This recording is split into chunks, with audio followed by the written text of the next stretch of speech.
Hey guys, Bronco Baddie back again, and today we are coming back with another Mountains to Metal install video. Today we are going to be working on the tailgate reinforcer. Now, as always, we'll both be doing the install with y'all. So let's do a little walk around of what we got for Mountains to Metal. This right here is the tailgate reinforcement, along with the accessory, multiple accessory mounting holes, the hardware, a different, very cool sticker. We haven't had this one before, and it came in this bag. And in a separate box, we got the accessory mounting bracket with the instructions and another decal. And this one you can mount in the various different holes to figure out how far you want it sticking out, depending on how large your spare tire is. So if you have a 35 and you want it to hug, you go in. If you got 37, you go further out. For this tire removal and install, you're going to need a 19mm socket, your socket security removal tool if you have one, a T47 socket for these bolts. These either need to be impacted out or hammer impacted out, because they most likely have Loctite. We'll let you know. As always, use a chrome socket. I'm just kidding, but that's all we have. So, and this 3/8 Bauer impact does the job, like $30 at Harbor Freight.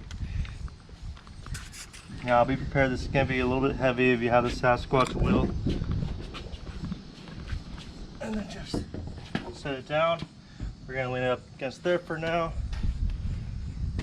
And then you need to take this off next.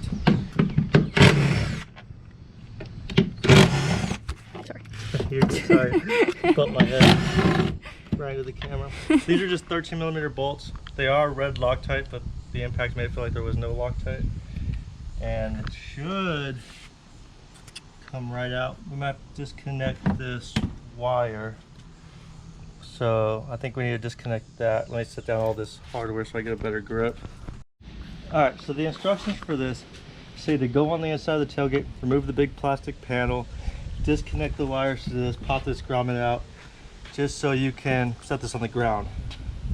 I personally don't think that's necessary, and it's an extra load of work that's not needed.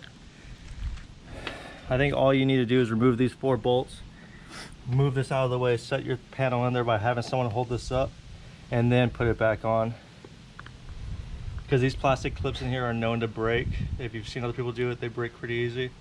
So why even go through the trouble of doing that knowing that you possibly will break it? Next up, before you start removing this, you want to put whatever spacers you can in here to keep the gapping. I used the box this bracket came in, the reinforcement. I just used the box that it came in. And then I'll put 2 more right here and it'll be good. I think I could probably rip it off of this. Just fold it up a little. Probably too much fold. Yeah. Yep, just to keep the gapping, that's all you need. And so you won't scratch. Cardboard typically won't scratch. Try and just know the limits of it though. Don't force it in if it doesn't fit. Alright, so now we got a good starter for gapping, and we can start taking off these bolts. And you're gonna strip some of the paint off when you do it. Don't worry about that. Touch-up pins are cheap, and I believe we're not even gonna use those bolts again. I believe we're getting different bolts, but we'll see when we go to the next step. Alright, so we're on the last one, T47. You gotta kind of push it in because the paint creates a little bit of resistance. And you want to start out going slow if you're using impact because you don't want to strip it. I find an impact easier than using it by hand. I strip it more with the handheld ratchet than I do an impact. To each their own. Next, you're leaving these hinges on there. You're not knocking out the pins. It reuses the factory hinges, and the plate goes over the hinges. It doesn't go under, it goes on top. So we're gonna do that now. All right, so we got everything ready. These conical spacers are gonna go in like that, but however they don't stick. So what you're gonna need to do is either run a piece of tape across here to hold it, but also make it to where it's removable, or you can do like we're gonna try and do, and we're gonna put the bolt through here and then put the spacer on it and then hold it with 2 fingers and mount it on. Now before I'm going to do this, I'm going to put some blue thread lock on there to prevent any vibrations from shaking these out. Now this is an Allen head bolt, so what you're going to need is a HW6 Allen head, and we're just going to tighten it with a 1/4 inch handheld ratchet, because these Allen bolts tend to strip very easy, and using impact seems to be the fastest way to strip them. So we're going to go ahead and hold this up by hand and try and do it. I'm going to need her to help me along with myself, so the camera's going to be off during that. All right, so we got the top 2 on, that's holding it. It's a little bit drooped right now, but you can see I can still pull it out. So now I can do the bottom one, and I'll lift it to once it gets in the holes. And then once I get about 3 to 4 threads on there, I can let go. Grab my, I'm gonna lose it. My other bolt, there's the blue Loctite if you can see it. Put our spacer in the back, hold it. And then again, just gonna wedge it up.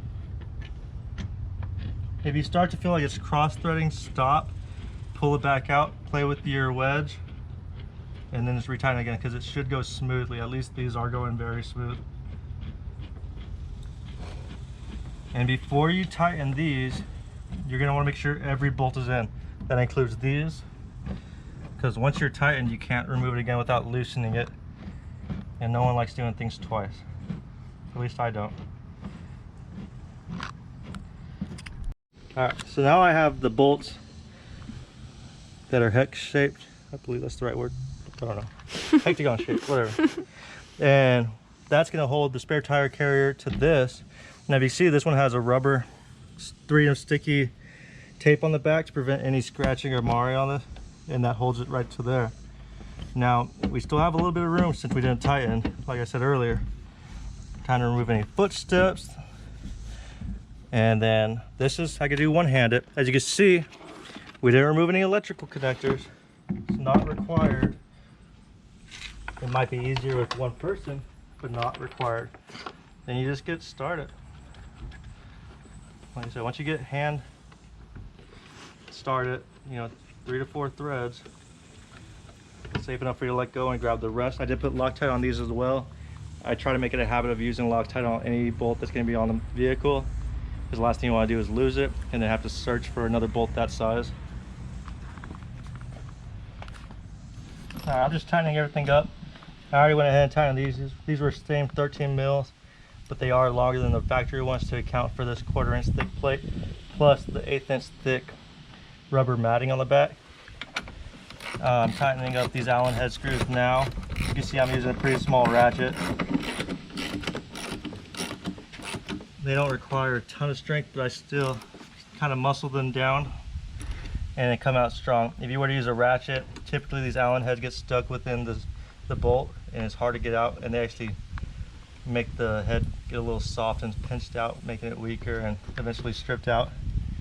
So now we got that all fitted, reinforced. As you can see, the reinforcement goes all the way out here now. It's not just all on these hinges. Next up, just remove this cardboard. It should come out just as easy as it went in.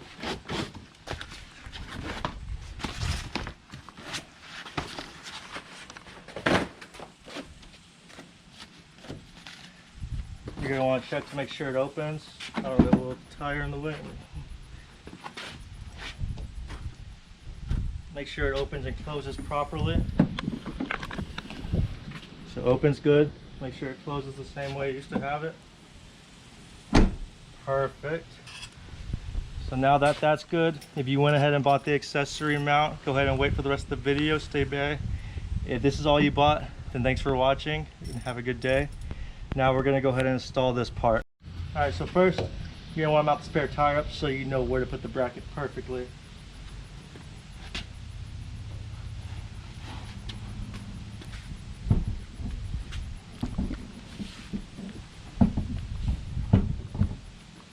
Need some help? Don't judge me. No, I wasn't asking about that. I just wanted to make sure it was in the right place.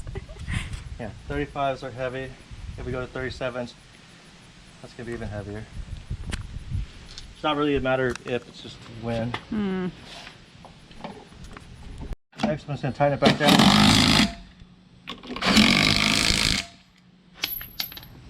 Torque spec is a few Ugga Duggas.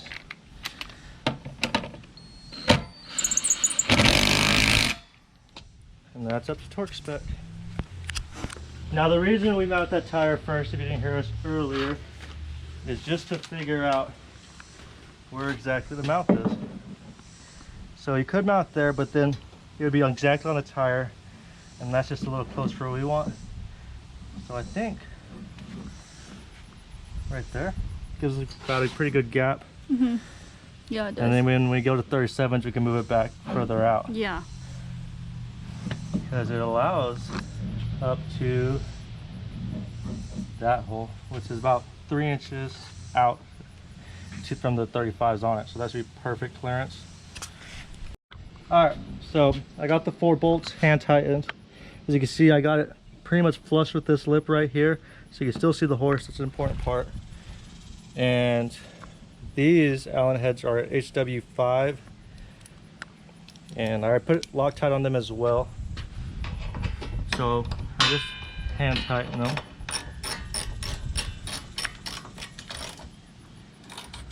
And then tighten it with the ratchet. And before I go ahead, I want to show you something else that's cool. This has the Rotopax fuel mount bracket right here.